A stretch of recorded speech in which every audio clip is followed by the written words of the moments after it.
ನಮಸ್ಕಾರ, ನೀವು ನೋಡ್ತಾ ಇದ್ದೀರಾ ನಮ್ಮ ಬೆಂಗಳೂರು. ನಾನು ನಫಿತಾ ಜೈನ್. ಸರ್ಕಾರ ವರ್ಸಸ್ ಸಾರಿಗೆ ನೌಕರರ ಮುಷ್ಕರದಲ್ಲಿ ಜನರ ಪಾಡು ಹರೋಹರ ಅನ್ನುವ ಹಾಗಾಗಿದೆ. ಕ್ಯಾರೆ ಅನ್ನದ ಸರ್ಕಾರ, ಕರುಣೆ ಇಲ್ಲದ ಸಾರಿಗೆ ನೌಕರರಿಂದ ಸಾಮಾನ್ಯ ಜನರಿಗೆ ನರಕ ಯಾತನೆಯಾಗ್ತಿದೆ. ಅದಕ್ಕೆ ಸಾಕ್ಷಿ ಈ ದೃಶ್ಯಗಳು.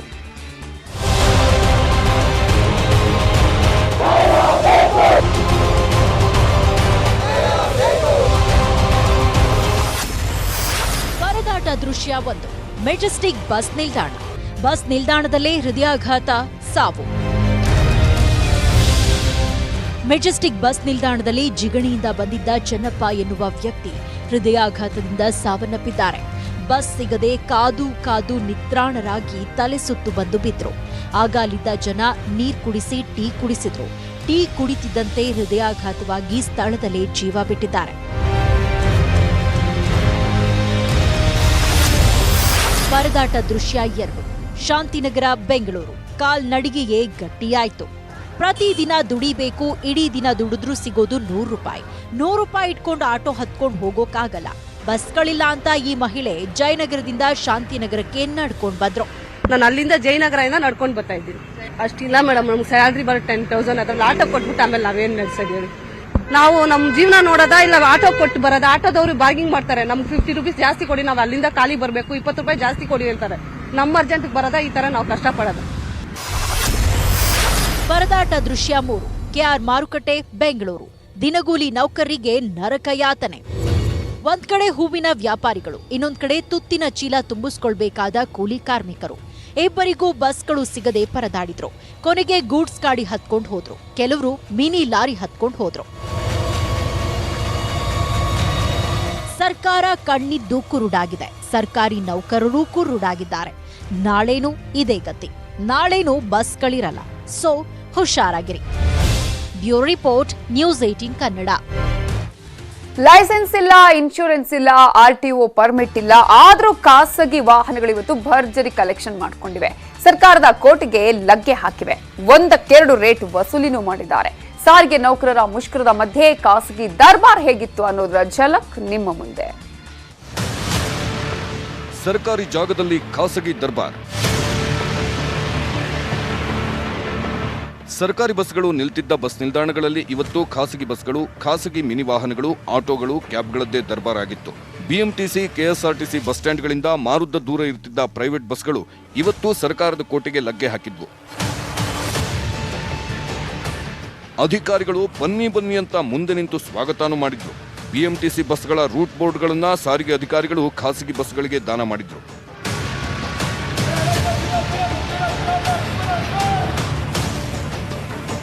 ಖಾಸಗಿ ಬಸ್ಗಳಿಂದ ದುಪ್ಪಟ್ಟು ವಸೂಲಿ.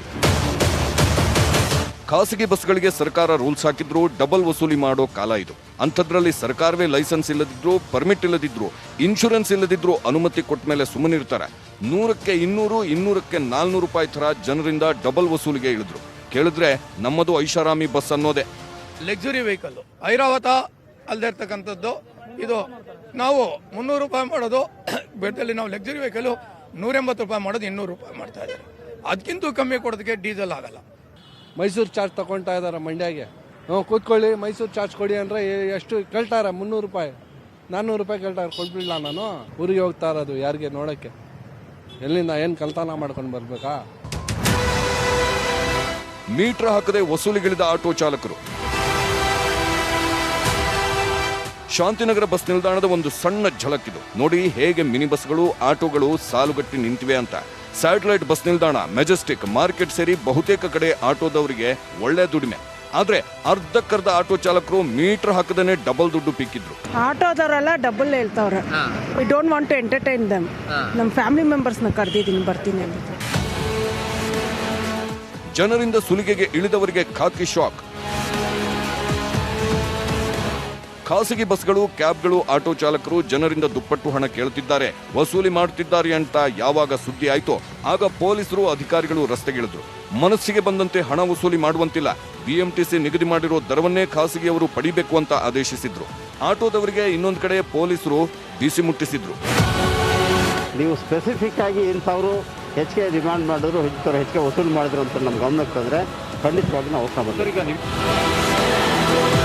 ಜನರಿಗಾಗಿ ಸರ್ಕಾರಿ ಬಸ್ ತೆಗೆದವರಿಗೆ ಜನರಿಂದ ಸನ್ಮಾನಕ್ಕೊಳಗಾದ ಸಿಬ್ಬಂದಿಗೆ ಮುಷ್ಕರ ನಿರತರ ಶ್ರದ್ಧಾಂಜಲಿ. ಸರ್ಕಾರಿ ಬಸ್ ಸಿಗದೆ ಸಾರ್ವಜನಿಕರು ಪರದಾಡ್ತಿದ್ದಾರೆ ಅಂತ ಕೆಲವು ಬಿಎಂಟಿಸಿ ಡ್ರೈವರ್ಗಳು ಬಸ್ಗಳನ್ನ ತೆಗೆದ್ರು. ಕೆಲಸಕ್ಕೆ ಬಂದ ಸಿಬ್ಬಂದಿಗೆ ಅಧಿಕಾರಿಗಳು ಪೊಲೀಸ್ ಭದ್ರತೆಯನ್ನು ಕೊಟ್ಟರು. ಜನರ ಕಷ್ಟಕ್ಕೆ ಸ್ಪಂದಿಸಿದ ಬಿಎಂಟಿಸಿ ಚಾಲಕ ತ್ಯಾಗರಾಜ್ ಅನ್ನೋರಿಗೆ ಹೋಟೆಲ್ ಮಾಲೀಕರ ಸಂಘ ಹಾಗೂ ಕನ್ನಡ ಸಾಹಿತ್ಯ ಪರಿಷತ್ತಿನ ಸದಸ್ಯರಿಂದ ಚಾಲಕನಿಗೆ ಸನ್ಮಾನ ಮಾಡಿದ್ರು. ಆದರೆ ಜನರ ಕಷ್ಟಕ್ಕೆ ಸ್ಪಂದಿಸಿದ ಬಿಎಂಟಿಸಿ ಡ್ರೈವರ್ ತ್ಯಾಗರಾಜ್ಗೆ ಮುಷ್ಕರ ನಿರತ ಸಾರಿಗೆ ನೌಕರರು ತ್ಯಾಗರಾಜ್ ಫೋಟೋ ಹಾಕಿ ಶ್ರದ್ಧಾಂಜಲಿ ಸಲ್ಲಿಸಿದ್ರು. ಇಷ್ಟಾದರೂ ಕೆಲವು ಸರ್ಕಾರಿ ಸಾರಿಗೆ ಸಿಬ್ಬಂದಿ ಜನರ ಕಷ್ಟಕ್ಕೆ ಸ್ಪಂದಿಸೋದನ್ನ ಬಿಡಲಿಲ್ಲ. ಅಡ್ಡಿಪಡಿಸಿದವರಿಗೂ ಬಿಸಿ ಮುಟ್ಟಿಸಿದ್ರು. ಸರ್, ಮುಷ್ಕರಕ್ಕೆ ನಮ್ಮ ಬೆಂಬಲ ಇದೆ. ಸಾರ್ವಜನಿಕರ ಸೇವೆ ಆಗಿರೋದ್ರಿಂದ ನಾವು ಸೇವೆಯಲ್ಲಿ ತೊಡಗಿಸ್ಕೊಂಡಿದ್ವಿ. ಸರ್ಕಾರಿ ಬಸ್ಗಳ ಜಾಗದಲ್ಲಿ ಖಾಸಗಿ ದರ್ಬಾರ್ಗೆ ಸರ್ಕಾರವೇ ಅವಕಾಶ ಕೊಟ್ಟರು ಜನ ಬರ್ತಿಲ್ಲ ಅನ್ನೋ ಗೋಳು ಖಾಸಗಿ ಬಸ್ನವರದ್ದಾಗಿತ್ತು. ಹೇಳ್ಕೋಬೇಕಂದ್ರೆ ಜನನೇ ಇಲ್ಲ. ಒಂದೊಂದು ಗಾಡಿಗೆ 1 ಸೀಟು 2 ಸೀಟಿಗೆ ಹೋಗ್ತಾ ಇದ್ದಾರೆ. ಓಡಿಸಿದ್ರು ಒಂದೇ, ಬಿಟ್ಟರು ಒಂದೇ. ಒಟ್ನಲ್ಲಿ ಸರ್ಕಾರದ ಜಾಗವನ್ನ ಮುಷ್ಕರ ಮುಗಿಯೋವರೆಗೂ ಖಾಸಗಿಯವರಿಗೆ ಅಧಿಕಾರಿಗಳೇ ಬರೆದು ಕೊಟ್ಟಿದ್ದಾರೆ. 6ನೇ ವೇತನ ಆಯೋಗ ಘೋಷಿಸುವವರೆಗೂ ಮುಷ್ಕರ ಬಿಡಲ್ಲ. ಸೊ ನಿಮ್ಮ ಎಚ್ಚರಿಕೆಯಲ್ಲಿ ನೀವಿರಿ. Bureau report, news 18 Kannada. ಸಾರಿಗೆ ನೌಕರರಿಗೆ ಸರ್ಕಾರ ಖಡಕ್ ವಾರ್ನಿಂಗ್ ರವಾನಿಸಿದೆ. 6ನೇ ವೇತನ ಆಯೋಗ ಸಾಧ್ಯವಿಲ್ಲ, ಮುಷ್ಕರ ಒಟ್ಟು ಬರದಿದ್ರೆ ನಾವು ಸುಮ್ಮನಿರಲ್ಲ ಅಂತ ಎಚ್ಚರಿಕೆ ಕೊಟ್ಟಿದೆ. ಸರ್ಕಾರ ಎಚ್ಚರಿಕೆಗಲ್ಲ ಬಗ್ಗಲ್ಲ ಜಗ್ಗಲ್ಲ ಅಂತ ಕೋಡಿಹಳ್ಳಿ ಹೇಳ್ತಿದ್ರೆ, ಕೋಡಿಹಳ್ಳಿ ನಕಲಿ ಮತ್ತು ಪೇಯ್ಡ್ ಹೋರಾಟಗಾರ ಅನ್ನುವ ಆರೋಪಗಳು ಕೇಳಿ ಬರುತ್ತಿವೆ. ಇವತ್ತು ನಾಳೆ ನೋಡ್ತೇವೆ, ಇಲ್ಲಾಂದ್ರೆ ಕಠಿಣವಾದ ಕ್ರಮ ತಗೊಳ್ಳಿ. ಪರಿಸ್ಥಿತಿ ನೋಡಿಕೊಂಡು ಸೂಕ್ತವಾದ ತೀರ್ಮಾನ ತಗೊಳ್ಳಿ. ನಮ್ಮ ಡಿಮ್ಯಾಂಡ್ ಮುಂದುವರಿತಾ ಇದೆ. ಅನಿರ್ದಿಷ್ಟ ಕಾಲ ಚಳುವಳಿ ಮುಂದುವರಿಯುತ್ತೆ. ಸೇರಿಗೆ ಸವ್ವ ಸೇರುವಂತ ಸರ್ಕಾರದ ವಿರುದ್ಧ ಸಾರಿಗೆ ನೌಕರರು ತಿರುಗಿ ಬಿದ್ದಿದ್ದಾರೆ. ಸಾರಿಗೆ ಮುಷ್ಕರದ ಹೊಣೆ ಹೊತ್ಕೊಂಡಿರುವ ಕೋಡಿಹಳ್ಳಿ ಚಂದ್ರಶೇಖರ್ ಮುಷ್ಕರ ಸದ್ಯಕ್ಕೆ ನಿಲ್ಲಿಸಲ್ಲ ಅಂತ ಸವಾಲ್ ಹಾಕಿದ್ದಾರೆ. ಸವಾಲ್ ಹಾಕಿದ್ದನ್ನ ಕೇಳಿಸಿಕೊಂಡು ಯಡಿಯೂರಪ್ಪ ಸುಮ್ಮನಿರ್ತಾರ? ಖಡಕ್ಕಾಗೆ ಎಸ್ಮಾ ಜಾರಿ ಮಾಡೋ ಎಚ್ಚರಿಕೆ ರವಾನಿಸಿದ್ರು. 9 ಬೇಡಿಕೆಯಲ್ಲಿ 8 ಬೇಡಿಕೆಯನ್ನು ಈಡೇರಿಸಿದ್ದೇವೆ. ಇಷ್ಟಾದರೂ ಸಹ ಹಠ ಮಾಡಿ ಬಸ್ಗಳನ್ನು ನಿಲ್ಲಿಸಿ ಸಾರ್ವಜನಿಕರಿಗೆ ತೊಂದರೆ ಮಾಡುವಂಥ ಕೆಲಸ ಮಾಡ್ತಾ ಇದ್ದೇವೆ. 8% ಜಾಸ್ತಿ ಸ್ಯಾಲ್ರಿ ಕೊಡ್ತೀವಿ ಅಂತ ಹೇಳಿದ್ದೇವೆ. ಕೇಂದ್ರಕ್ಕೂ ಬರೆದಿದ್ದೇವೆ. ಇಷ್ಟಾದರೂ ಹಠ ಮಾಡಿ ಸತ್ಯಾಗ್ರಹ ಮಾಡ್ತಾ ಇದ್ದಾರೆ. ಸಾರ್ವಜನಿಕ ತೊಂದರೆ ಆಗ್ತಾ ಇದೆ. ಕಠಿಣವಾದ ಕ್ರಮ ತಗೊಳ್ಳೋಕೆ ಅವಕಾಶ ಮಾಡಿಕೊಡ್ದೇನೆ ಸಹಕರಿಸಬೇಕು ಅಂತ ನಾನು ವಿನಂತಿಯನ್ನು ಮಾಡಿದೆ. ಇವತ್ತಿನ ಸತ್ಯಾಗ್ರಹ ಹೇಗೆ ಮುಂದುವರೆದಿದೆಯೋ ಹಾಗೆ ದಿನಾಂಕ 8ರಂದು ಸತ್ಯಾಗ್ರಹವನ್ನ ಮುಂದುವರಿಸ್ತೇವೆ. ಯಡಿಯೂರಪ್ಪನವರ ಎಚ್ಚರಿಕೆಗೂ ಬಗ್ಗದೆ ಮುಖ್ಯಮಂತ್ರಿಗಳಿಗೆ ಕೋಡಿಹಳ್ಳಿ ನಯವಾಗಿ ಸವಾಲ್ ಹಾಕಿದ್ದಾರೆ. ಈಗ ಸರ್ಕಾರ ಅಸಲಿ ಆಟ ಶುರು ಮಾಡುತ್ತಿದೆ. ಮುಷ್ಕರ ನಿರತರಿಗೆ ಬಿಸಿ ಮುಟ್ಟಿಸೋಕೆ ಖಡಕ್ ನಿರ್ಧಾರಗಳನ್ನು ತೆಗೆದುಕೊಳ್ತಿದೆ. ಮುಷ್ಕರ ನಿಲ್ಲಿಸದಿದ್ರೆ 2 ದಿನದಲ್ಲಿ ಎಸ್ಮಾ ಜಾರಿ. ಇವತ್ತು ನಾಳೆ ನೋಡ್ತೇವೆ, ಇಲ್ಲಾಂದ್ರೆ ಕಠಿಣವಾದ ಕ್ರಮ ತಗೊಳ್ಳಿ. ಎಲ್ಲವನ್ನೂ ಚರ್ಚೆ ಮಾಡ್ತಾ ಇದ್ದೇವೆ. ಪರಿಸ್ಥಿತಿ ನೋಡಿಕೊಂಡು ಸೂಕ್ತವಾದ ತೀರ್ಮಾನ ತಗೊಳ್ಳಿ. 6ನೇ ವೇತನ ಆಯೋಗ ಜಾರಿ ಮಾಡಲ್ಲ. ಅವರಿಗೆ 6 ಪೇ ಕಮಿಷನ್ನೇ ಕೊಡಬೇಕು ಅಂತ ಒಂದು ಒತ್ತಾಯ ಇದೆ. ಅದನ್ನು ಕನ್ಸಿಡರ್ ಮಾಡಲಿಕ್ಕಾಗಲ್ಲ ಅಂತ ಈಗಾಗಲೇ ಸ್ಪಷ್ಟವಾಗಿ ಸರ್ಕಾರ ತಿಳಿಸಿರುವಂಥದ್ದಿದೆ. ಅವರಿಗೆ 8% ಇನ್ಕ್ರಿಮೆಂಟ್ ಕೊಡುವಂಥದ್ದು ಮಾಡಿ ಅದಕ್ಕಿಂತ ಮಿಗಿಲಾಗಿ ಮಾಡಲಿಕ್ಕೆ ಸಾಕಷ್ಟು ಸಮಸ್ಯೆಗಳು ಇರ್ತದೆ ಅಂತ ಹೇಳಕ್ಕೆ. ಕರ್ತವ್ಯಕ್ಕೆ ಬರದಿದ್ರೆ ಸಂಬಳ ಕಟ್. ಈಗ ನಾವು ನೆಕ್ಸ್ಟ್ ಸ್ಟೆಪ್ಸ್ ಇಷ್ಟ ಆದರೆ ಕೂಡ ಸ್ಟ್ರೈಕ್ ಆಗಿರೋದ್ರಿಂದ ನೋ ವರ್ಕ್ ನೋ ಪೇ ಅಂತ ಡೈರೆಕ್ಷನ್ಸ್ ಕೊಟ್ಟಿದ್ದೀವಿ. ಸೊ ಅವ್ರಿಗೆ starting from yesterday it self ಯಾರ್ಯಾರು ಕೆಲಸದಿಂದ ಅಬ್ಸ್ಟೈನ್ ಆಗಿದ್ದಾನೆ ನಿನ್ನೆ ನೈಟ್ಲಿಂದನೇ ಅವ್ರದ್ದು ಸ್ಯಾಲ್ರಿ ಇಂಪ್ಯಾಕ್ಟ್ ಆಗುತ್ತೆ. ಹಠ ಬಿಡದಿದ್ರೆ ಖಾಸಗಿ ಬಸ್ ಓಡಿಸ್ತೀವಿ. ಕರ್ತವ್ಯಕ್ಕೆ ಹಾಜರಾಗದಿದ್ರೆ ಅದರ ದುಷ್ಪರಿಣಾಮಗಳು ಈಗಾಗಲೇ ನಿಮಗೆ ಮನವರಿಕೆ ಆಗಿದೆ. ಈಗಾಗಲೇ ಲಿಖಿತವಾಗಿ ಮತ್ತು ಸ್ಪಷ್ಟ ಸಂದೇಶದ ಮೂಲಕ ಸರ್ಕಾರ ಈಗಾಗಲೇ ನಿನ್ನೆ ಕೂಡ ಮಾಹಿತಿಯನ್ನು ಕೊಡಲಾಗಿದೆ. ಡಿಪೋದಲ್ಲೂ ಕೂಡ ನಮ್ಮ ಡಿವಿಷನಲ್ ಕಂಟ್ರೋಲರ್ ಮೂಲಕ ಕೂಡ ಎಲ್ಲ ಮಾಹಿತಿಗಳನ್ನು ನಿರ್ದೇಶನ ಮೂಲಕ ನಿಮಗೆಲ್ಲ ನೀಡಲಾಗಿದೆ. ಮುಷ್ಕರ ನಿರತರಿಗೆ ಸರ್ಕಾರ ಮತ್ತು ಅಧಿಕಾರಿಗಳು ಬಿಸಿ ಮುಟ್ಟಿಸುವ ಎಚ್ಚರಿಕೆಯನ್ನ ಕೊಟ್ಟಿದ್ದಾರೆ. ಇನ್ನೊಂದು ಕಡೆ ಸಾರಿಗೆ ನೌಕರರ ಮುಷ್ಕರದ ಹಿಂದೆ ಕಾಂಗ್ರೆಸ್ ಪಿತೂರಿ ಇದೆ. ಕೋಡಿಹಳ್ಳಿ ನಕಲಿ ಹೋರಾಟಗಾರ ಅಂತ ಪರೋಕ್ಷವಾಗಿ ಸಚಿವರು ವಾಗ್ದಾಳಿ ಮಾಡುತ್ತಿದ್ದಾರೆ. ಯಾರ್ದೋ ಮಾತು ಕೇಳಿಕೊಂಡು ಹಠಮಾರಿತನದಿಂದ ಬೇರೆಯವರ ಮಾತಿಗೆ ನೀವು ಬಲಿಯಾಗಿ ನಿಮ್ಮ ನಿಗಮಗಳನ್ನು ಹಾನಿ ಮಾಡಿಕೊಂಡು ನೀವೇ ಕಷ್ಟ ಅನುಭವಿಸ್ತಕ್ಕಂಥದ್ದು ಸರಿಯಲ್ಲ. ನಾಳೆ ಬೆಳಗ್ಗೆಯಿಂದ ನೀವು ಕೆಲಸಕ್ಕೆ ಹಾಜರಾಗಿರಿ. ಸಾರ್ವಜನಿಕರಿಗೆ ತೊಂದರೆ ಕೊಡುವಂಥದ್ದು ಆಗಬಾರ್ದು.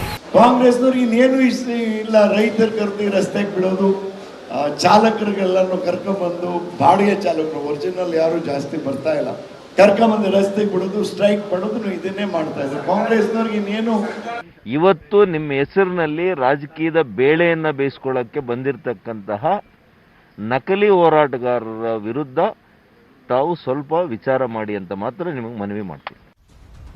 ಮುಷ್ಕರಕ್ಕೆ ಸೆಡ್ಡು ಹೊಡೆದಿರೋ ಸರ್ಕಾರ ಖಾಸಗಿ ಬಸ್ ಸಂಚಾರಕ್ಕೆ ಮುಕ್ತ ಅವಕಾಶ ನೀಡಿದೆ. ಏಪ್ರಿಲ್ವರೆಗೂ ತೆರಿಗೆ ಪ್ಲಸ್ ಪರ್ಮಿಟ್ ಇಲ್ಲದೆ ಓಡಾಡಲು ವಿನಾಯಿತಿ ನೀಡಿದೆ. ಇನ್ನು ಮುಷ್ಕರ ನಿರತ ನೌಕರರ ಮಾರ್ಚ್ ತಿಂಗಳ ವೇತನಕ್ಕೆ ಕತ್ತರಿ ಹಾಕಲು ನಿರ್ಧಾರ ಮಾಡಿದೆ. ಬೆಂಗಳೂರಲ್ಲಿ ಪ್ರತಿ 5 ನಿಮಿಷಕ್ಕೊಂದು ಮೆಟ್ರೋ ರೈಲು ಸಂಚಾರ ಶುರುವಾಗಿದೆ. ಇನ್ನು ಹಬ್ಬ ಹರಿದಿನಗಳಿಗೆ ದೂರದ ಊರಿಗೆ ಹೋಗಲು ರೈಲ್ವೆ ಇಲಾಖೆಯಿಂದ 10ಕ್ಕೂ ಹೆಚ್ಚು ಹೆಚ್ಚುವರಿ ರೈಲು ವ್ಯವಸ್ಥೆ ಮಾಡಿದ್ದಾರೆ. ಬೆಂಗಳೂರು ಟು ಬೆಳಗಾವಿ 2 ಹೆಚ್ಚುವರಿ ರೈಲು, ಬೆಂಗಳೂರು ಟು ಕಲಬುರಗಿಗೆ 2 ರೈಲು, ಬೆಂಗಳೂರು ಟು ಕಾರವಾರಕ್ಕೆ 2 ರೈಲು, ಬೆಂಗಳೂರು ಟು ಬೀದರ್ಗೆ 1, ಬೆಂಗಳೂರು ಟು ವಿಜಯಪುರಕ್ಕೆ 1, ಬೆಂಗಳೂರು ಟು ಶಿವಮೊಗ್ಗಕ್ಕೆ 1 ರೈಲು, ಬೆಂಗಳೂರು ಟು ಮೈಸೂರಿಗೆ 2 ರೈಲು ಹೆಚ್ಚುವರಿಯಾಗಿ ಓಡಾಡಲಿವೆ. ಕೆಲಸಕ್ಕೆ ಬರದಿದ್ರೆ ಕ್ವಾರ್ಟರ್ಸ್ ಖಾಲಿ ಮಾಡಿ. ಈಶಾನ್ಯ ಸಾರಿಗೆ ಅಧಿಕಾರಿಗಳಿಂದ ನೋಟಿಸ್. ಹೌದು, ಮುಷ್ಕರ ನಿರತರಿಗೆ ಸಾರಿಗೆ ಇಲಾಖೆ ಅಧಿಕಾರಿಗಳು ಕೊಟ್ಟಿರುವ ಎಚ್ಚರಿಕೆಯ ನೋಟಿಸ್ ಇದು. ಡ್ಯೂಟಿಗೆ ಹಾಜರಾಗಿ ಇಲ್ಲ ಕ್ವಾರ್ಟರ್ಸ್ ಖಾಲಿ ಮಾಡಿ ಅಂತ ನೋಟಿಸ್ ಕೊಟ್ಟಿದ್ದಾರೆ. ವಿಜಯಪುರ ಬಸ್ ನಿಲ್ದಾಣದ ಹಿಂದಿರುವ ಸಾರಿಗೆ ಸಿಬ್ಬಂದಿ ಕ್ವಾರ್ಟರ್ಸ್ನ ಮನೆಗಳಿಗೂ ನೋಟಿಸ್ ಅಂಟಿಸಿ ಬಂದಿದ್ದು, ಮುಷ್ಕರ ನಿರತ ನೌಕರರ ಕುಟುಂಬಸ್ಥರು ಕಂಗಾಲಾಗಿದ್ದಾರೆ. ಸರ್ಕಾರದ ಮೇಲೆ ನಂಬಿಕೆ ಇಲ್ಲ, ಸರ್ಕಾರ ಮಾತುಕತೆಗೆ ಮುಂದಾಗಬೇಕು ಅಂತ ಎಐಟಿಯುಸಿ ಪ್ರಧಾನ ಕಾರ್ಯದರ್ಶಿ ಅನಂತ ಸುಬ್ಬರಾವ್ ಸಲಹೆ ಕೊಟ್ಟಿದ್ದಾರೆ. ಒಂದಂತೂ ಸತ್ಯ, ರಾಜ್ಯದಲ್ಲಿ 24,000 ಸರ್ಕಾರಿ ಬಸ್ಗಳು ಓಡಾಡ್ತಿವೆ. ಆದರೆ 9,000 ಖಾಸಗಿ ಬಸ್ಗಳನ್ನು ಬಿಟ್ಟು ಗೆಲ್ತೀವಿ ಅನ್ನೋ ಹುಂಬತನ ಸರ್ಕಾರಕ್ಕೂ ಒಳ್ಳೆಯದಲ್ಲ. Bureau report, news 18 Kannada. ರಾಜ್ಯದಲ್ಲಿ ಬಿಟ್ಟು ಬಿಡದೆ ಕೊರೋನಾ ಮಹಾಮಾರಿ 2ನೇ ಅಲೆ ಕಾಡ್ತಾ ಇದೆ. ಸೋಂಕಿತರ ಸಂಖ್ಯೆ 6,000ಕ್ಕೂ ಹೆಚ್ಚು ಬರ್ತಿರೋದು ಜನರ ಆತಂಕಕ್ಕೆ ಕಾರಣವಾಗಿದೆ. ಕೊರೋನಾ 2ನೇ ಅಲೆಗೆ ಸಿಲಿಕಾನ್ ಸಿಟಿ ಮಂದಿ ತತ್ತರಿಸಿ ಹೋಗ್ತಿದ್ದಾರೆ. ಕೊರೋನಾ ಸೋಂಕಿತರಿಗೆ ಸರ್ಕಾರ ಟಫ್ ರೂಲ್ಸ್ ಜಾರಿ ಮಾಡಿದ್ದು, ಬೆಂಗಳೂರಲ್ಲಿ 144 ಸೆಕ್ಷನ್ ಜಾರಿ ಮಾಡಿದೆ. ಕೊರೋನಾ ಹುಚ್ಚಾಟ, ನಾಳೆ ಮೋದಿ ಸಭೆ. ಲಾಕ್ಡೌನ್, ನೈಟ್ ಕರ್ಫ್ಯೂ ಆಗುತ್ತಾ? ನಾಳೆ ಸಂಜೆ ಎಲ್ಲ ರಾಜ್ಯಗಳ ಮುಖ್ಯಮಂತ್ರಿಗಳ ಜೊತೆ ಪ್ರಧಾನಿ ಮೋದಿ ಸಭೆ ನಡೆಸ್ತಾರೆ. ಅದರಲ್ಲೂ ಕೊರೋನಾ 2ನೇ ಅಲೆಯಲ್ಲಿ ಒದ್ದಾಡ್ತಿರೋ 11 ರಾಜ್ಯಗಳ ಸಿಎಂಗಳಿಗೆ ಮತ್ತಷ್ಟು ಟಫ್ ರೂಲ್ಸ್ ಜಾರಿಗೆ ಸೂಚನೆ ಕೊಡಬಹುದು. ಒಂದ್ ವೇಳೆ ಪ್ರಧಾನಿ ಸೂಚನೆ ಕೊಟ್ಟರೆ ರಾಜ್ಯದಲ್ಲಿ ನೈಟ್ ಕರ್ಫ್ಯೂ ಅಥವಾ ವೀಕೆಂಡ್ ಕರ್ಫ್ಯೂ ಅಥವಾ ಸೆಮಿ ಲಾಕ್ಡೌನ್ ಆದರೂ ಅಚ್ಚರಿಯಿಲ್ಲ. ನೋಡೋಣ, ನಾನು ಹಿಂಗೆ ಭವಿಷ್ಯ ನುಡಿಲಿ. ನೀವು ಅಭಿಪ್ರಾಯ ಏನಾದರೂ ವ್ಯಕ್ತಪಡಿಸ್ತೀರಾ? ಪ್ರಧಾನಮಂತ್ರಿಗಳು ನಾಳೆ ಹೇಳೋದನ್ನ ನಾನು ಹಿಂಗೆ. ಬೆಂಗಳೂರಲ್ಲಿ ಇಂದಿನಿಂದ 144 ಸೆಕ್ಷನ್ ಜಾರಿ. ಸೋಂಕಿತರ ಸಂಖ್ಯೆ ಹೆಚ್ಚುತ್ತಿರೋ ಕಾರಣ ಬೆಂಗಳೂರಿನ ಅಪಾರ್ಟ್ಮೆಂಟ್ಗಳಿಗೆ ಜಿಮ್ಗಳು, ಸ್ವಿಮ್ಮಿಂಗ್ ಪೂಲ್ ಹಾಗೂ ಪಾರ್ಟಿ ಹಾಲ್ಗಳಲ್ಲಿ ಜನ ಸೇರದಂತೆ 144 ಸೆಕ್ಷನ್ ಹಾಕಿದ್ದಾರೆ. ಸಾಮಾಜಿಕ ಅಂತರ, ಮಾಸ್ಕ್ ಇಲ್ಲದವರಿಗೆ ದಂಡ ಹಾಕೋ ಜೊತೆಗೆ ನಿಷೇಧಾಜ್ಞೆಯನ್ನು ಜಾರಿ ಮಾಡಿದ್ದಾರೆ. ಚಿತ್ರಮಂದಿರಗಳಲ್ಲಿ 100% ಅವಕಾಶ ಸದ್ಯಕ್ಕಿಲ್ಲ. ಶೀಘ್ರದಲ್ಲೇ ಸಿದ್ದರಾಮಯ್ಯವರ ಮನವಿಯಂತೆ ಸರ್ವಪಕ್ಷ ಸಭೆ ನಡೆಸ್ತೀವಿ ಅಂತಿದ್ದಾರೆ ಸಚಿವ ಸುಧಾಕರ್. ಈ ಮಧ್ಯೆ ಕೊರೋನಾ 2ನೇ ಅಲೆ ಇದ್ರೂ ಎಸ್ಎಸ್ಎಲ್ಸಿ, ದ್ವಿತೀಯ ಪಿಯುಸಿ ಪರೀಕ್ಷೆಗಳು ಯಥಾವತ್ತಾಗಿ ನಡೆಸ್ತೀವಿ ಅಂತ ಸುರೇಶ್ ಕುಮಾರ್ ಸ್ಪಷ್ಟಪಡಿಸಿದ್ರು. ಪಿಯುಸಿ ಪರೀಕ್ಷೆಗಳು ಮೇ 24ನೇ ತಾರೀಕಿಂದ ಪ್ರಾರಂಭ ಆಗ್ತಾ ಇದೆ. ಎಸ್ಎಲ್ಸಿ ಪರೀಕ್ಷೆಗಳು ಜೂನ್ 21ರಿಂದ ಪ್ರಾರಂಭ ಆಗ್ತಾ ಇದೆ. ಇದನ್ನು ಕೂಡ ತಾತ್ಕಾಲಿಕ ಪಟ್ಟಿನ ಪ್ರಕಟ ಮಾಡಿ ವಿದ್ಯಾರ್ಥಿಗಳಿಂದ ಆಕ್ಷೇಪಣೆಯನ್ನು ಕೂಡ ಸ್ವೀಕರಿಸಿ ಅವ್ರಿಗೇನು ಸುಧಾರಣೆ ಬೇಕು ಅನ್ನೋದನ್ನು ಕೂಡ ಗಮನಿಸಿ ನಾವು ಫೈನಲ್ ಟೈಮ್ ಟೇಬಲ್ನ ನಾವು ಮಾಡಿದ್ದೀವಿ. ರಾಜ್ಯದಲ್ಲಿ ಇವತ್ತು 6,976 ಜನರಿಗೆ ಸೋಂಕು ತಗುಲಿದೆ. ಒಂದೇ ದಿನ 35 ಜನ ಸಾವನ್ನಪ್ಪಿದ್ದಾರೆ. ಸೋಂಕಿನ ರಾಜಧಾನಿ ಆಗ್ತಿರೋ ಬೆಂಗಳೂರಲ್ಲಿ ಇವತ್ತು 4,991 ಕೇಸ್ ಆಗಿದೆ. 25 ಜನ ಸಾವನ್ನಪ್ಪಿದ್ದಾರೆ. ಸೋಂಕಿನ ಹುಚ್ಚಾಟಕ್ಕೆ ನಾಳೆ ಇನ್ನಷ್ಟು ಟಫ್ ರೂಲ್ಸ್ ಬಂದರೂ ಬರಬಹುದು. ರೆಡಿಯಾಗಿ. Bureau report, news 18 Kannada. ಸಂಬಂಧಿಗಳೇ ಆಗಿದ್ರೂ ಮದ್ವೆಗೆ ವಿರೋಧ ಇತ್ತು. ದೊಡ್ಡವರ ನಿರ್ಧಾರಕ್ಕೆ ದೂರ ಆಗಬಾರ್ದು ಅಂತ ಇಬ್ರು ಮನೆ ಬಿಟ್ಟಿದ್ರು. ಆದರೆ ಇವರ ಪ್ರೀತಿಗೆ ಮನೆಯೊಂದು ಸುಟ್ಟು ಭಸ್ಮವಾಗಿದೆ.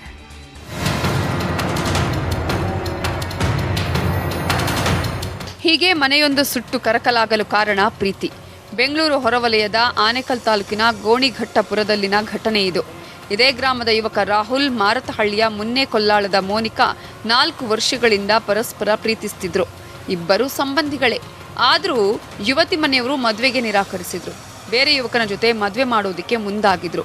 ಇದಕ್ಕೆ ಒಪ್ಪದ ಮೋನಿಕಾ ರಾಹುಲ್ ಜೊತೆ ಮನೆ ಬಿಟ್ಟು ಇಬ್ರು ನಾಪತ್ತೆಯಾಗಿದ್ರು. ಇದರ ಕೋಪಕ್ಕೆ ಯುವತಿ ಮನೆಯವರು ಯುವಕನ ಮನೆಗೆ ಬೆಂಕಿ ಇಟ್ಟಿದ್ದಾರೆ. ಯುವತಿ ಮನೆಯವರ ಕಿರುಕುಳಕ್ಕೆ ಬೇಸತ್ತು ಯುವಕನ ಕುಟುಂಬದವರು ಮನೆಗೆ ಬೀಗ ಹಾಕೊಂಡು ಹೋಗಿದ್ದಾರೆ. ಹುಡುಗಿ ಲವ್ ಮಾಡ್ತಾ ಇದ್ದಂತೆ, ಕರ್ಕೊಂಡು ಹೊರಟೋಗಿದ್ದಾನೆ. 5-6 ದಿನ ಆಗಿದೆ. ಬೀಗ ಹಾಕೊಂಡು ಅಪ್ಪ ಅವರಮ್ಮನ ಕರ್ಕೊಂಡು ಹೊರಟೋಗಿದ್ದಾನೆ. ರಾತ್ರಿ ಈ ಕೆಲಸ ನಡೆದಿದೆ. ಹುಡುಗಿ ಕಡೆಯವರೇ ಈ ಕೆಲಸ ಮಾಡಿಸಿರೋದು. ನಮ್ಮನ್ನು ಎನ್ಕ್ವೈರಿ ಮಾಡಿದ್ರು. ನಮ್ಗೆ ಗೊತ್ತಿಲ್ಲ, ನಮ್ಗೆ ಗೊತ್ತಾದರೆ ಕರ್ಕೊಂಡ್ಬಂದು ಸರೆಂಡರ್ ಮಾಡಿಸ್ತೀವಿ ಅಂತ ಹೇಳಿದ್ವಿ ಸ್ಟೇಷನ್ ಅವ್ರಿಗೆ. ನಮ್ಗೆ ಯಾರಿಗೂ ಗೊತ್ತಾಗ್ತಾ ಇಲ್ಲ. ಇವರು ಹುಡುಗಿಗೆ ಸಿಕ್ಕಿಲ್ಲ ಅಂತ ಹೇಳ್ಬಿಟ್ಟು ಈ ಕೆಲಸ ಮಾಡಿಸಿದ್ದಾರೆ. ಯುವತಿ ಕುಟುಂಬದವರು ಮಾರತಹಳ್ಳಿ ಪೊಲೀಸ್ ಠಾಣೆಯಲ್ಲಿ ದೂರು ಕೊಟ್ಟಿದ್ದಾರೆ. ಸರ್ಜಾಪುರ ಪೊಲೀಸ್ ಠಾಣೆಯಲ್ಲಿ ಪ್ರಕರಣ ದಾಖಲಾಗಿದೆ. ಅಂದರೆ ರಾಹುಲ್ ಎಂತಕ್ಕಂಥ ಹುಡುಗ, ರೇಖಾ ಎಂತಕ್ಕಂಥ ಅವರ ಸೋದರ ಸಂಬಂಧಿ ಜೊತೆ ಏಪ್ರಿಲ್ 1ರಂದು ಮದುವೆ ಆಗಿರ್ತಾನೆ. ಅದು ಇವರ ಹೆಣ್ಣಿನ ಕಡೆಯವರಿಗೆ ಇಷ್ಟ ಇಲ್ಲದೆ ಈ ಘಟನೆ ನಡೆದಿರುವುದಾಗಿ ಒಂದು ಕೃತ್ಯಕ್ಕೆ ಕಾರಣೀಕರ್ತರು ಯಾರಾಗಿದ್ದಾರೋ ಅವರೆಲ್ಲರ ವಿರುದ್ಧನೂ ಕೂಡ ಅತ್ಯಂತ ಕಠಿಣ ಕ್ರಮ ತೆಗೆದುಕೊಳ್ಳುತ್ತಾರೆ. ಯುವಕ ಯುವತಿಯನ್ನು ಪ್ರೀತಿಸಿ ಪರಾರಿಯಾಗಿದ್ದಾರೆ. ಆದರೆ ಇಲ್ಲಿ ಯುವಕನ ಪೋಷಕರು ಭಯಕ್ಕೆ ಮನೆ ಬಿಟ್ಟಿದ್ದಾರೆ.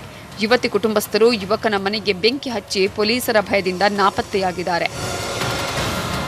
ಆದೂರು ಚಂದ್ರು, ನ್ಯೂಸ್ 18 ಕನ್ನಡ, ಆನೇಕಲ್.